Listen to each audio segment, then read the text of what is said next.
It's Tuesday, the 19th of July, 2022. Welcome to the Fast Five by Fear and Greed, where we give you the top 5 business stories you need to know in just 5 minutes.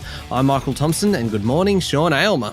Good morning, Michael. All right, Sean, 5 stories in 5 minutes. Let's jump into it. Story 1 today is all about Treasurer Jim Chalmers. Yesterday, he said high and rising inflation, slowing growth, and worries about food and energy security thanks to Russia's invasion of Ukraine has made the world a difficult, if not dangerous, place right now. Yes, I think he's preparing the electorate for the resumption of Parliament next week and a tough budget in October, one in which the halving of the fuel excise will be reversed. That means petrol will cost 22 cents a litre more from September.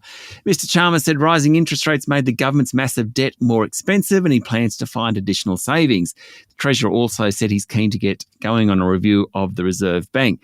We've had a lot of positive news out of the government so far since the election, but it's mostly been foreign affairs related. The honeymoon will soon be over for the Albanese government as the electorate turns its mind to the economy.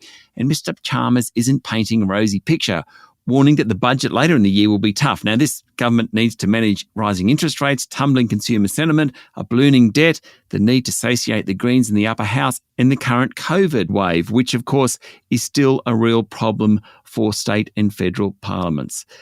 Yesterday, there were nearly 40,000 new COVID cases across the country and 27 deaths, just reminding us that that crisis isn't over. Yeah, certainly not.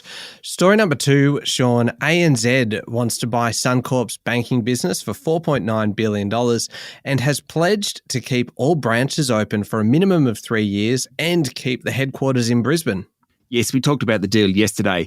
ANZ has formally announced its offer. It now has to convince shareholders, the Federal Treasurer, the Queensland Government and the competition watchdog, the Australian Competition and Consumer Commission, of the merits of the deal. Competition's always been a difficult hurdle in the financial services sector. While the ACCC will take a closer look, analysts believe the emergence of new players in the sector, from tech giants like Apple through to neobanks, online lenders and buy now, pay later operators, will help things out. Importantly, the deal adds size to ANZ. It will take it to number 3 behind Commonwealth Bank and Westpac in terms of household deposits and household lending. Means it's back in the game.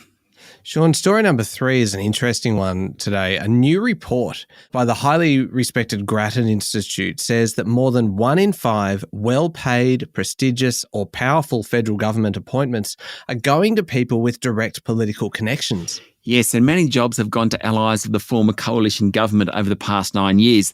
The report shows that for positions classified as well-paid, 22% went to political players, reflecting a jump in captain's picks in recent times.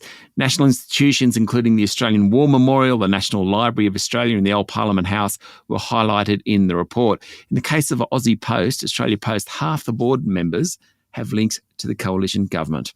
Okay, story number 4, Sean, is a very tragic story. This is a report into the mass shooting at a school in Texas that says egregiously poor decision-making resulted in more than an hour of chaos before a gunman took 21 lives.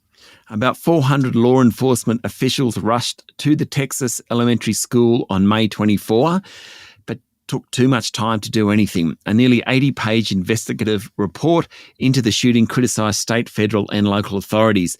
The gunman fired about 142 rounds inside the building and about 2/3 were shot before any officer even entered. Tragic. Yes, certainly is. Finally, Sean, story number 5, something a little bit lighter to finish on. Thor, Love and Thunder, which is the movie starring Aussie Chris Hemsworth, topped the US box office for the second week and is turning into one of the biggest hits of the year. Yes. Now, look, Thor was number 1. Children's film Minions Rise of Gru. I'm sure you've seen that one, Michael, with your kids. I certainly have, yes. Yeah. That was number 2 over the weekend. A new release, Where the Crawdads Sing, was number 3. What's amazing is that Top Gun Maverick was number 4. Still, that film in the US has taken $618 million in its 8 weeks. Globally, it's made $1.2 billion. US dollars. Number 2 for the year is Doctor Strange in the Multiverse of Madness, which is a superhero film. 3 is Jurassic World Dominion. They've both taken in around $900 million US dollars worldwide. But Thor comes in at number 5, having earned $771 million US dollars and climbing. And considering it stars an Australian, we can claim that as an Aussie film then, can't we?